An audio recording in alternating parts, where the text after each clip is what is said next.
Buenas tardes, maestra y compañeros. Nosotros vamos a explicar el esqueleto apendicular en caninos para la materia de anatomía veterinaria comparada impartida por la doctora Claudia Leticia Morales Evangelista.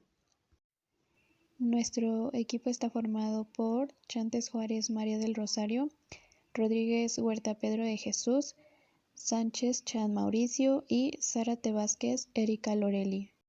Para comenzar, queremos dar una explicación general sobre el esqueleto, el cual es un armazón duro que tiene la función de soportar y proteger órganos importantes en los animales. Este esqueleto se compone de huesos de diferentes tipos y bueno, entre estos tipos encontramos los huesos largos, los cuales son elongados, cilíndricos y con extremidades ensanchadas. Después tenemos los huesos planos, que se caracterizan por tener dos dimensiones y que están compuestas de tejido óseo esponjoso y médula. Después tenemos a los huesos cortos, los cuales poseen dimensiones de longitud, anchura y grosor similares entre sí.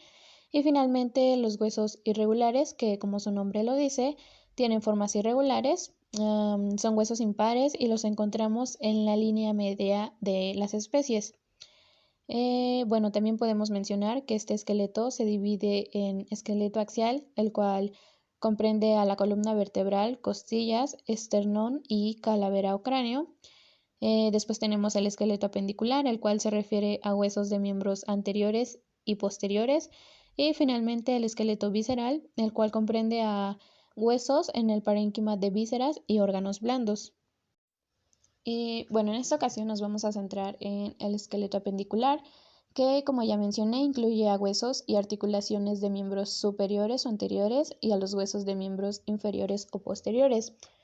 Este esqueleto es importante para los caninos y bueno, para todas las especies en general, debido a que tiene la función de dar soporte al resto del cuerpo y permite el movimiento de la especie.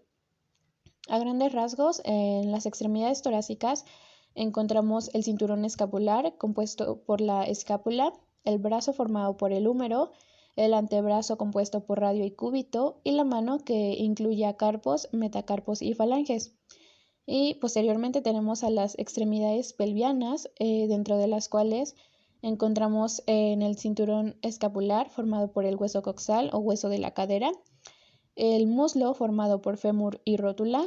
Pasamos a la pierna compuesta por la tibia y el peroné y por último el pie formado por tarsos, metatarsos y falanges. Comenzando por la escápula tenemos que es un hueso plano, largo y estrecho, el cual tiene la función de unir la extremidad anterior con el tronco del animal, además de proporcionar estabilidad al húmero y se une a este mediante articulación escápulo-humeral en la cavidad glenoidea, la cual es una articulación de tipo de artrosis, es decir, que permite el movimiento de las extremidades superiores. Y bueno, aquí en las imágenes podemos observar la escápula desde una vista craneal, caudal, medial y lateral. Pasando a su estructura, desde una vista lateral podemos observar que se delimita por los bordes craneal, caudal y dorsal. Podemos observar la espina, que es bastante prominente y termina distalmente con el acromión. Esta espina también divide la escápula en dos fosas, la fosa infraespinosa y la supraespinosa. Cabe mencionar que en el extremo distal del hueso se encuentra la cavidad glenoidea, donde se une con el húmero. Después, desde una vista medial, encontramos el tubérculo supraglenoideo, además de una fosa poco profunda llamada fosa subescapular, la fascia serrata y la apófisis coracoides. Después encontramos el húmero, el cual es un tipo de hueso largo y estrecho con un retorcimiento espiral ligero. Este hueso se encuentra en la extremidad anterior, específicamente compone el brazo de ambas extremidades. Y finalmente tenemos que se une al radio y al cúbito mediante articulación húmero-radiocubital, que igual es una articulación de tipo de artrosis, es decir, que permite el movimiento. Y bueno, en las imágenes observamos este hueso desde diferentes vistas. Pasando a su estructura, desde una vista craneal podemos observar la tuberosidad deltoidea, la cual es una ligera prominencia que se observa en el cuerpo del húmero. También observamos el cóndilo del húmero, que se divide en la tróclea del húmero, la cual se articula con el cúbito, y el capítulo humeral, que se va a articular con el radio. Este cóndilo se extiende cranealmente hasta la fosa radial. Después, desde una vista caudal, observamos cómo el cóndilo se extiende caudalmente hasta la fosa del olecranón, la cual se delimita por el epicóndilo medial y el epicóndilo lateral. Cabe mencionar que entre la fosa radial y la fosa del olecranón se encuentra un agujero que conecta a ambas fosas, llamado agujero supratroclear. En una vista medial distinguimos el tubérculo mayor y el tubérculo menor, entre los cuales se encuentra el surco intertubercular. Y por último, en una vista lateral observamos la cabeza del húmero, que es convexa y está delimitada por el cuello del húmero.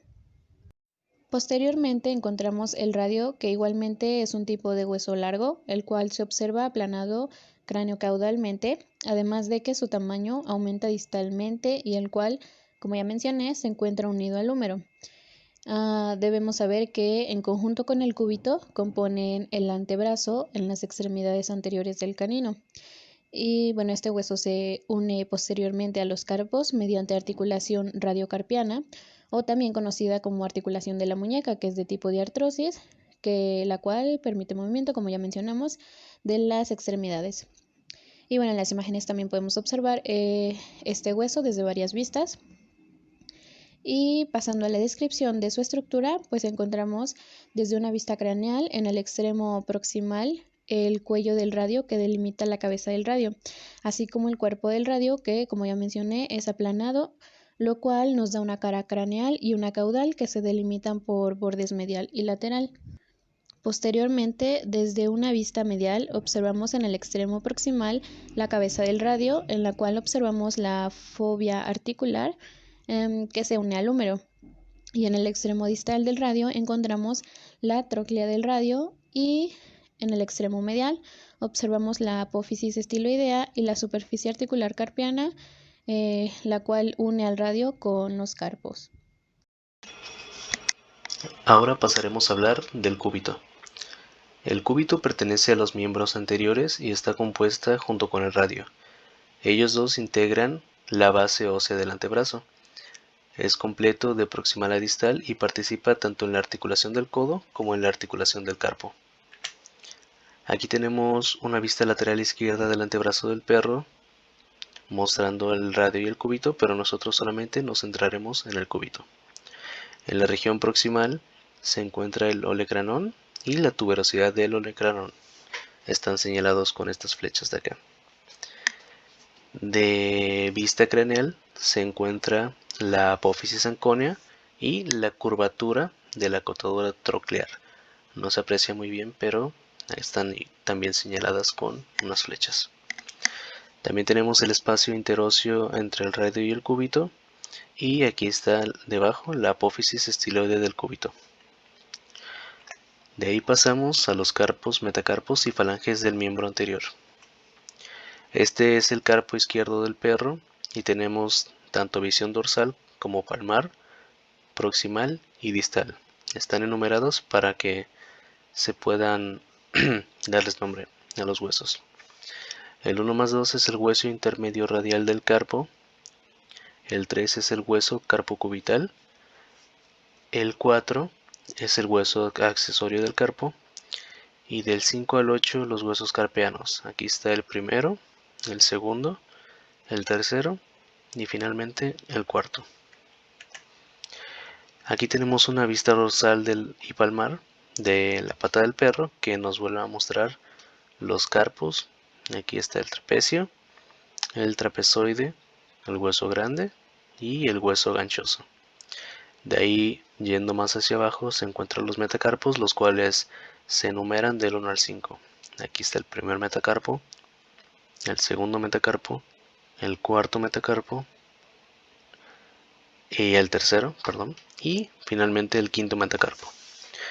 Y debajo de ellos se encuentran las falanges, las cuales serán detallados en la siguiente diapositiva.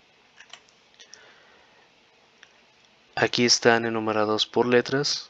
La primera letra corresponde a los huesos del carpo y la B a los huesos metacarpianos, los cuales ya fueron mencionados previamente. De ahí nos encontramos con la falange proximal, la cual es la que está más cerca de los huesos metacarpianos. Y en la D está la falange media y en la E la falange distal. El hueso coxal forma parte del cinturón pélvico y se relaciona directamente con el sacro y más distalmente con el fémur. Está compuesto por tres huesos principales, los cuales son el ilion, el isquion y el pubis. Aquí tenemos una vista dorsal del hueso coxal y también enumerados del 1 al 10 se encuentra pues señalado el ilion número 1. En el 2 se encuentra la tuberosidad coxal, en el 3 la tuberosidad sacra, en el 4 la espina isquiática, el 5 el agujero obturado, el 6 la cresta simfisaria, el 7 el pubis, el 8 el isquion, que es otro hueso, y el 9 la tuberosidad isquiática, 10 arco isquiático y 11 el pecten del pubis. Esta, repito, es una vista dorsal del hueso coxal. Aquí tenemos el mismo hueso, pero visto desde la vista ventral. Aquí también tenemos una vista lateral de el ilion y también menciona sus partes. Se repiten junto con las del hueso coxal algunas.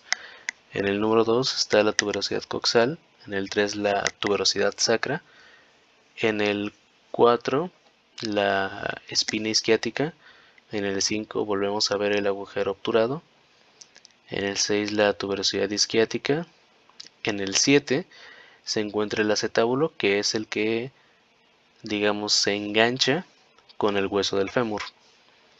El 8 la incisura isquiática mayor y el 9 la incisura isquiática menor. Aquí tenemos también una vista ventrolateral y pues se vuelven a repetir ciertas partes como el acetábulo, el pubis, el isquion y pues nuevamente se vuelven a repetir, pero aquí queremos centrarnos en mostrar una vista ventrolateral del hueso coxal. Fémur. Las características del fémur son que se localiza en la región del muslo, este tiene una inclinación en un sentido craniodistal y la epífisis distal tiene una topografía más craneal que su epífisis proximal. Empezando con la epífisis proximal podemos encontrar como primer accidente a la cabeza del fémur, la cual es completamente esférica y está delimitada por el cuello del fémur. En el centro de la superficie articular encontramos una pequeña excavación, la cual es la fobia de la cabeza del fémur, en la cual es el punto de fijación del ligamento de la cabeza del fémur. En la epífisis proximal también encontramos el trocánter. En el trocánter menor, dispuesto aquí caudal y medialmente, el cual es el punto de inserción del músculo iliopsas. Entre el trocánter mayor y el trocánter menor podemos observar la cresta intertrocantérica. El cuerpo del fémur se encuentra delimitado por una cara craneal, una cara lateral, una cara medial y una cara caudal bastante rugosa que se conoce también como cara. Pasando ahora al extremo distal o epífisis distal, encontraremos la fosa supracondilar poco profunda y delimitada por las tuberosidades supracondilares, que son puntos de origen de los músculos de los gastrocnemios, de la cabeza de los gastrocnemios. En la cara craneal del epífisis distal encontramos la tróclea del fémur, con sus labios y surco entre ambos. Es de ahí donde se articula la rótula. En la porción caudal de esta epífisis identificamos los cóndilos del fémur, el cóndilo lateral y el cóndilo medial, separados entre sí por la fosa intercondilar, que es el punto de fijación de los ligamentos cruzados. En el epicóndilo lateral podemos identificar la fosa extensora, que es el punto de origen del extensor digital largo. Rótula y huesos sesamoideos. La rótula es el hueso ubicado en la tróquea del fémur, la cual es vital para el funcionamiento correcto de la extremidad. Si usamos una preparación articulada, podemos hacer referencia a la rótula como hueso patelar o hueso sesamoideo de los cuádriceps, con esta forma alargada adaptada perfectamente al surco de la tróclea del fémur.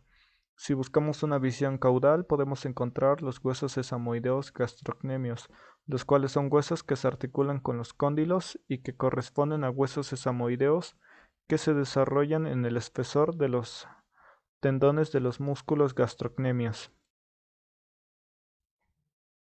La tibia y el peroné. Estas se integran a la base de la pierna, tienen un desarrollo completo hasta el extremo distal y tienen una inclinación comenzando con la tibia. En su extremo proximal identificamos los cóndilos lateral y medial para articularse con los cóndilos del fémur. Entre ambos cóndilos identificamos la eminencia intercondilar ocupada por los tubérculos intercondilares. El cóndilo lateral de la tibia presenta una cara articular peronea para recibir a la cabeza del peroné. El cuerpo de la tibia se caracteriza por presentar una forma triangular que queda delimitada por el borde craneal, el borde lateral relacionado con el peroné y el borde medial, que nos separa una cara lateral, una cara medial y una cara caudal. Distalmente en la tibia termina en la cóclea de la tibia o superficie articular para recibir a la tróclea del hueso astrágalo. Encontramos a los dos surcos donde se adaptan los labios de la tróclea del hueso talo. Medialmente en esta región distal observamos el maleolo medial de la tibia. El peroné es un hueso que se desarrolla hasta el extremo distal, proximalmente presenta la cabeza articulada con el cóndilo de la tibia, el cuerpo estrecho para terminar en el maleolo lateral del. Para analizar algunos detalles de estos huesos del pie, tenemos los huesos del tarso integrado por dos huesos, hueso talo y el calcáneo. El talo se dispone medial y dorsalmente y en él observamos el cuerpo del hueso talo proximal, la tróclea del tallo con sus dos labios que van a buscar la correspondiente cara articular de la tibia. Distalmente en el hueso talo identificamos la cabeza del talo que busca su articulación con el hueso central del tarso. Lateralmente identificamos el calcáneo y de él destacamos la tuberosidad del calcáneo. En el tarso identificamos al hueso central del tarso, un hueso que está dispuesto entre la fila distal de huesos tarsianos. El hueso central del tarso se articula principalmente con la cabeza del hueso astrágalo. La fila distal de huesos tarsianos queda integrada por 4 huesos, el tarsiano 1 hasta el 4, de mayor desarrollo y como vemos se articula directamente con el calcáneo. Esta fila distal de huesos del tarso ofrecen caras articulares para articularse con la base de los huesos metatarsianos. Los huesos metatarsianos de segundo a quinto ofrecen una anatomía similar a la descrita para los huesos metacarpianos de la mano.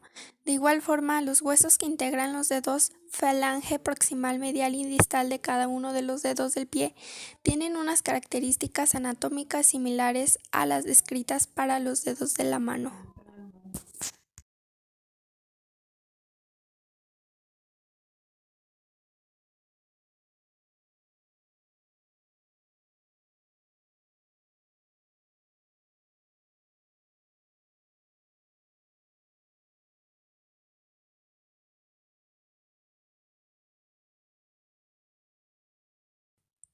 En estas diapositivas veremos los huesos del tarso vistos desde una vista craneal lateral y caudal y ya se encuentran enumerados y estos son 1. El calcáneo, 2. El astrálago, 3. El cuboides, 4. El navicular, 5. El cuneiforme lateral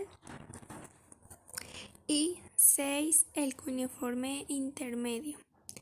También se hace mención de los metatarsianos, que son 1. Metatarsianos, 2. Base, 3. Cabeza, 4. Falange proximal, 5. Medial, 6. Distal y 7. Tubérculo flexor.